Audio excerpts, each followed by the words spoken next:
त्रिदलं त्रिगुणाकारं त्रिनेत्रं च त्रियायुधं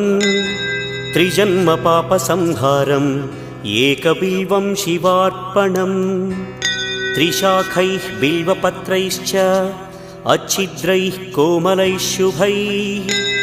तव पूजां करिष्यामि एकबिल्वं शिवार्पणम् कोटिकन्या महादानं तिलपर्वतकोटयः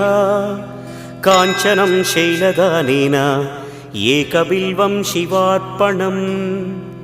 काशीक्षेत्रनिवासं च कालभैरवदर्शनं प्रयागे माधवं दृष्ट्वा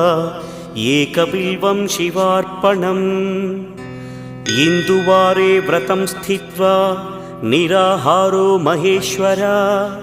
नक्तं हौष्यामि देवेश एकबिल्वं